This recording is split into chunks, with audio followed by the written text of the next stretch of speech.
What's up, gangsters? It's a sunny Thursday over here at Rube Goldberg Enterprises.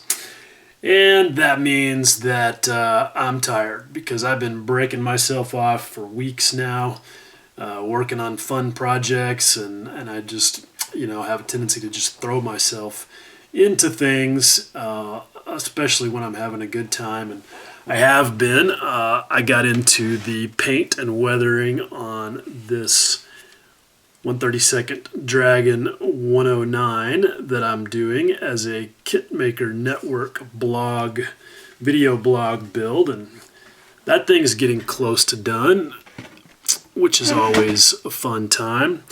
And I've got this mad science project going on. But we're not even going to talk about that. That's a whole other thing. This conversation is about my love for tools and a new tool that I've found. And, well, I didn't find it. I got to give credit where due. But let me explain how this all came about. I don't know, maybe a month ago, we got into one of those typical conversations that we have over on the Scale Modelers Critique Group, where a simple question turns into 10 pages of discussion about something simple. And in this case, it was sprue cutters. And you're like, I know, how can you talk for 10 pages about sprue cutters? But, I mean, think about it. What tool do you pick up probably more than any other tool? I mean, maybe your hobby knife. I don't know about you, but for me, that's the only thing that comes close. I mean, look at this. These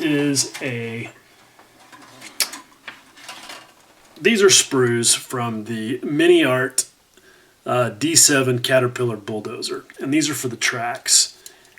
Every single one of these has 110 gates that have to be clipped.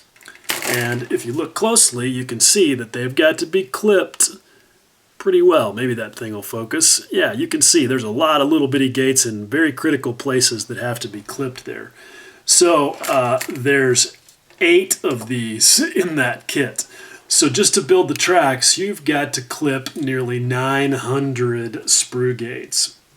So again, I don't know of any other tool that you pick up as often when you're building a model kit as you do with your sprue clippers. So they seem like kind of this mundane thing, but they're just so ubiquitous, and people use all kinds of different things. I've even heard of people using wire cutters, which to me seems just crazy, but hey, it happens. In fact, when we get into this, I think I'll show you why I think that is so crazy, because I've got some old wire cutters right here. So, at any rate, there have been a number of good product reviews on sprue cutters on YouTube over the last year. Paul Bretland did a good one on his channel last year. Gil Mondragon did a really comprehensive one on Red Dragon Model Works. And so there's no shortage of information out there about sprue cutters. But I think I've got something new for you. Anyway, what happened in this long conversation that we were having about them is a couple of things came up. The basic argument was whether or not Zurons were better than Tamiya. And we didn't really settle anything, but we did learn some stuff. And one thing we learned is that, first of all, there are manufacturing differences within a product line, which, of course you would expect.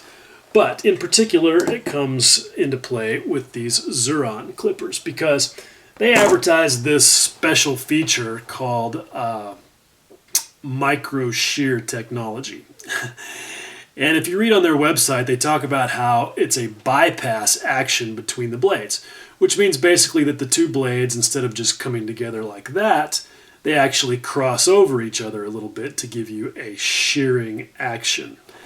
Now, I kind of had to call bullshit on that, because as any old sheet metal guy who's ever used tin snips will tell you, First of all, there's really nothing happening here that, at least to the naked eye, with a pair of these, really resembles a shearing action, at least not that you can see, right? They just snip together. As opposed to the Xuron photo etch shears, which truly are one of the greatest products in the world, you can see that those blades definitely bypass each other. And so they act like really sharp little scissors for shearing thin pieces of metal. Well, so Matt McDougall was insisting that the reason that he didn't like his Xurons was because of this very bypass feature that caused him to leave a little bit of a nub every time he clipped a sprue. And I said, I don't know what you're talking about, man. Mine come together perfectly. There's no bypass going on. So I got out my magnifier and I took a really close look, and we're going to see this in a few minutes when I switch camera views. But I found that there was a little bit of a bypass. But honestly, to me, it looked more like just manufacturing inaccuracy than something that was specifically built into these things. And I especially believe that even more after Matt showed a close-up photo of his Xurons, which were totally snaggle-toothed, like 3 times worse than mine. So, we learned a little bit about that. We learned a little bit about marketing weasel words and manufacturing inaccuracies, imprecision, whatever you want to call it. The next thing we learned is because Jimmy D was insisting that his Tamiyas were the best ever. And I was kind of like, well, my Tamiyas are nice. They're not bad. I like them fine. I like my Xurons better because even though they don't cut a whole lot better, I just like the feel better. They have a longer handle. They just whatever. Anyway, I get out my Tamiyas and I took a close look, and lo and behold, what did I find? When I took a look at my Tamiyas under a magnifier, the tips of them also have the mysterious micro shear technology because they're misaligned as well, and worse than my Xurons. So, not really sure what to say more about that other than you might want to take a look at your sprue clippers. Anyway, so fast forward then a few weeks later, we were having another conversation kind of behind the scenes, and Matt brought up that he found online these sprue clippers called the God Hand. And these things are, Japanese super tools, like so much of their stuff is. But they were like $50, and nobody wanted to try those. Then Matt found some from a place called Gundam Planet. And they were only $35, which puts them like $15 more, if I remember correctly, than a pair of Tamiyas or Xurons. And I couldn't resist, because the more he talked about them and the more I looked at them, the more I thought, yeah, I need to try those. I mean, look, I'm a sucker for trying new stuff. If somebody convinced me that drinking a certain kind of tea would improve my painting skills, I would do it.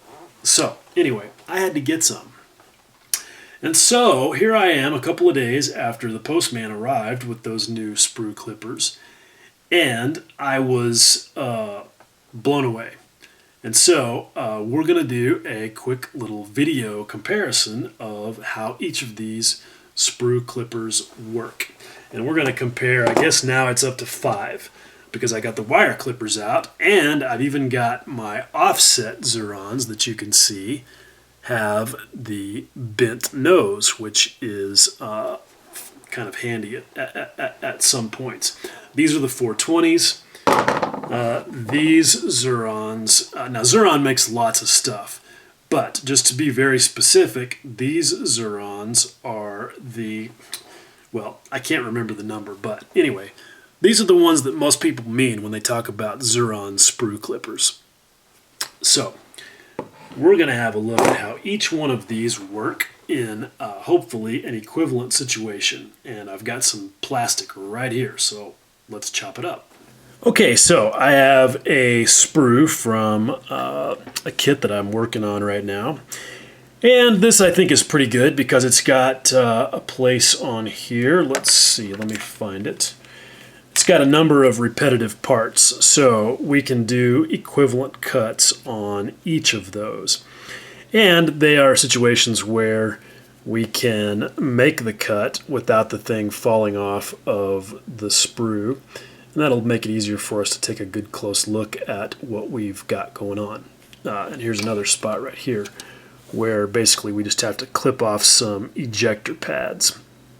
So let's do each one. I'm gonna hopefully be able to do this on camera and make it effective, and let's see what we find out. So let's start with these, the rusty old wire clippers. These are called side cutters because they cut on one side.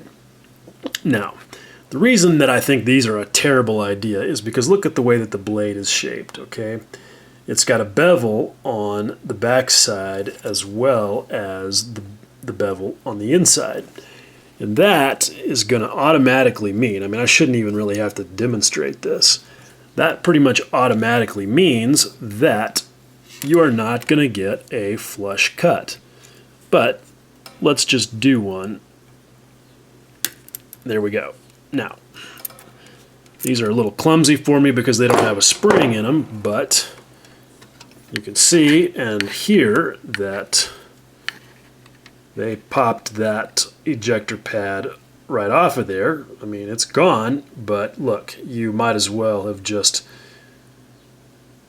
done it with a file because you're going to be filing that remnant off pretty quickly, right? So that's not so good.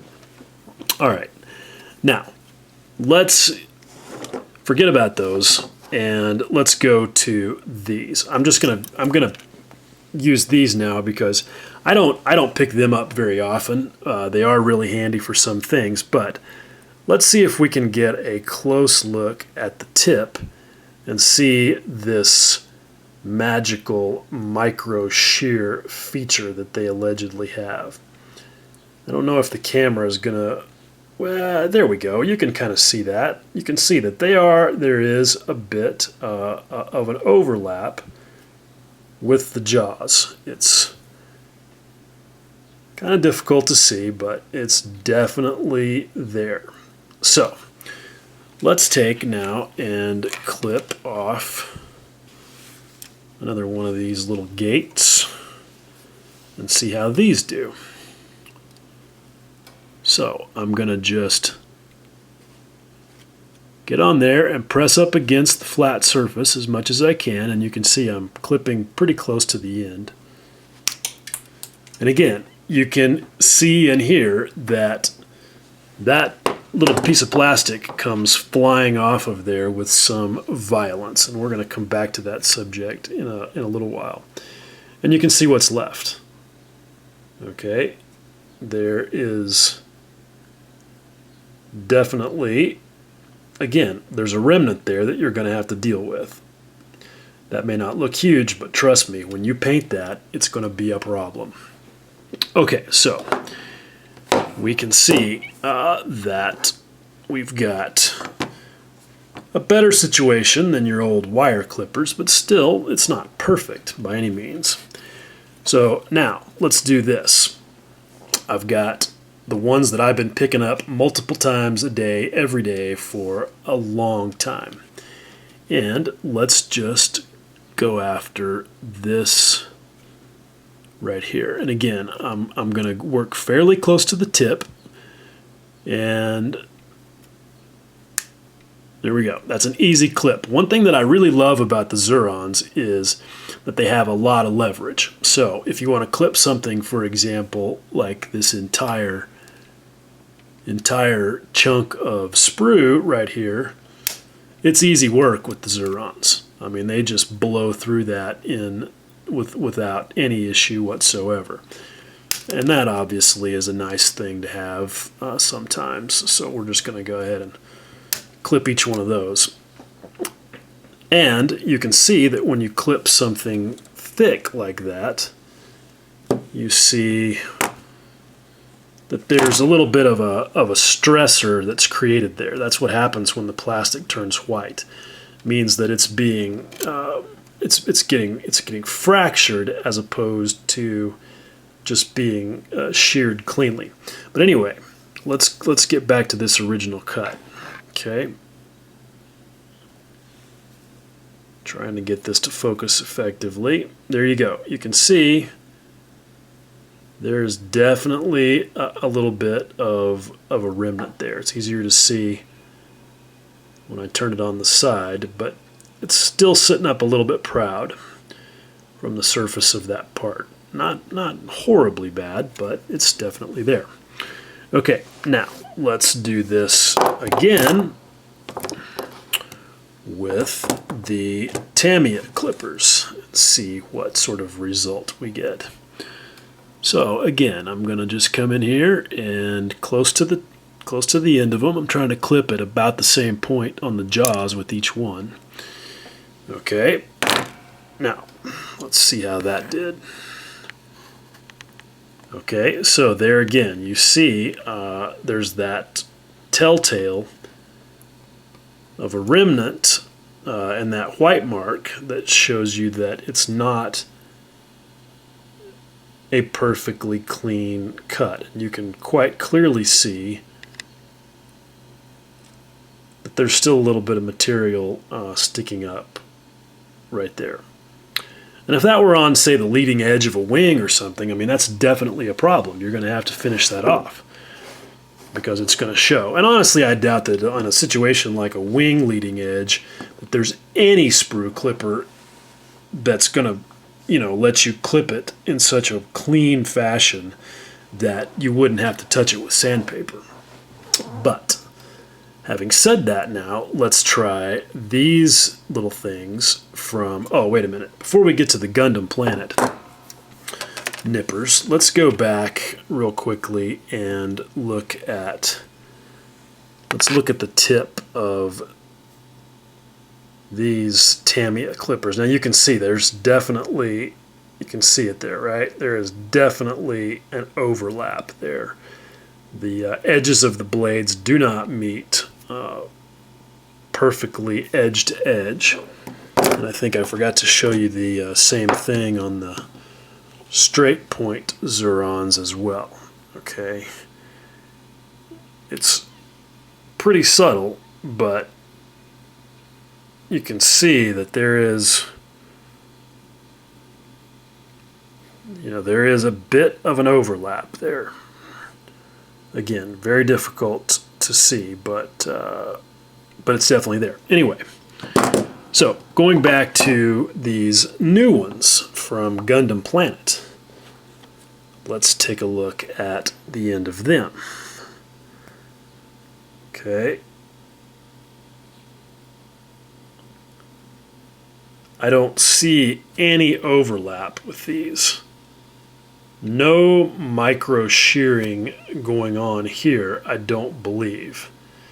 They look like they've been surface ground all the way across that flat surface so that everything stays nice and even. Now, hopefully, you guys are going to be able to see this better on screen than I can see it while I'm sitting here filming it. But at any rate, that gives you a pretty good look at the tip of these things. Now, let's see how they actually perform with our same little cut over here. Okay. Now, one thing about these is you're not going to get them in as far as you can with some of the others. Okay, now see, it just pretty much sliced that thing off before I was even ready to do it. It was so effortless. And you didn't even hear it happen, right? There wasn't that characteristic little snap. Now, look at that. So you don't have the telltale white mark. And there is still a little bit of material there. In fact, there's a lot of material there. In fact, I think that's a terrible cut, and I think that's probably more about my clumsiness than anything else. Let's try another one.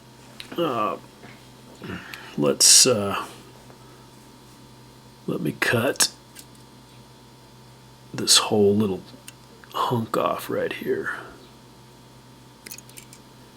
Man, those things cut easy. It's just like butter. I mean, it's just, they pass through the material just effortlessly. Okay, now, see, I did a much better job of positioning the clippers that time, and I got them flush up against that flat surface. And look, a little bit of a telltale there, and just a little bit of material sitting up proud from the surface, but wow. That is certainly much, much better than what you've got with the Tamiya clippers or with the Xuron clippers. I mean, that's a distinct improvement. And I didn't expect to be so distinctly impressed. But let me show you, just in case that's not dramatic enough, let me show you something else that I was doing last night that really demonstrates this. Let's take the Tamiyas, and I've got here a piece of evergreen rod, and what I'm going to do is I'm going to cut that at an angle because I've been doing a lot of that. Okay, now that clips pretty easily, not a lot of effort.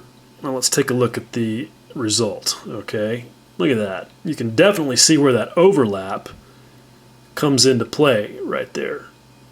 That's a pretty jagged cut. All right, now let's take the Xurons and do the same operation there. Okay, so here we go. I'm going to cut that at an angle.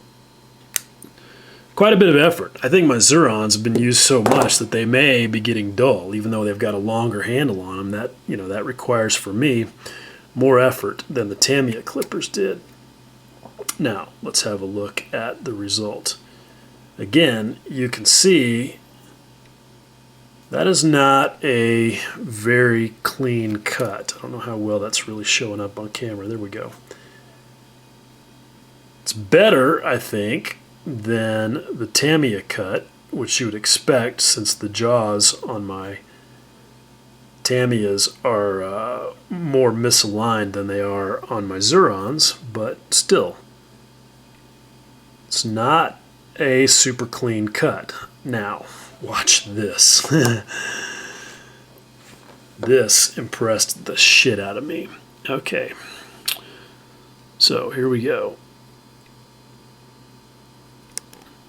Just no effort whatsoever. And look at this.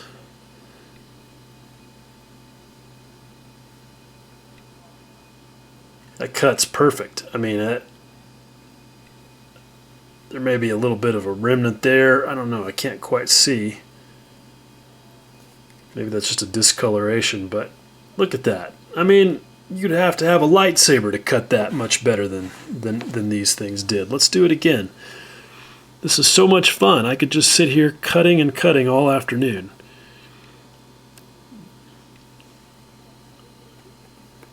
And there we go again.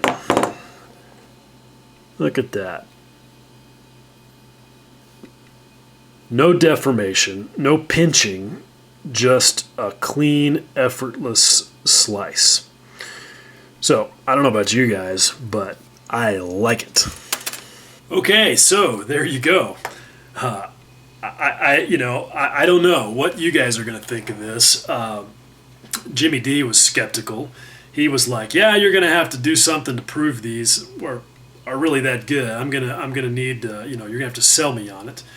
And Matt said, "You must do a video." So hopefully I've met both of those challenges. I don't know what you guys think. I think these clippers are badass.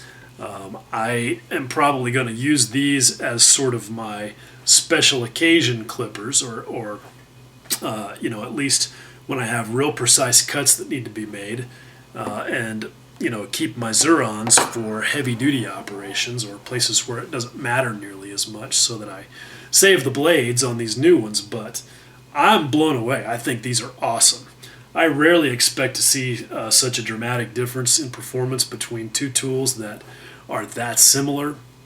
But hey, it can happen, and it can be a game changer when it does. So anyway, I hope you guys found this useful. All right, I'm going to get back to sprue clipping. Thanks for watching, guys. Much love. Okay, just as I was about to pull the card out of the camera and go process this video, I remembered I forgot to sort of close the loop on a point that I referenced earlier in the video. And that was regarding that snap that you hear when I'm making some of those cuts, and how that little piece of plastic goes flying off someplace.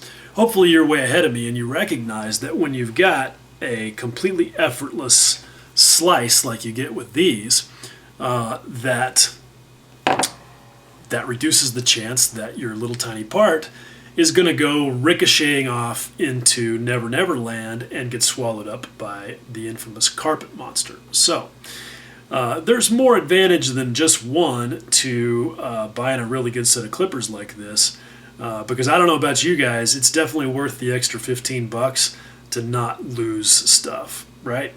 Okay, anyway, that's it. I swear, I'm done. See ya.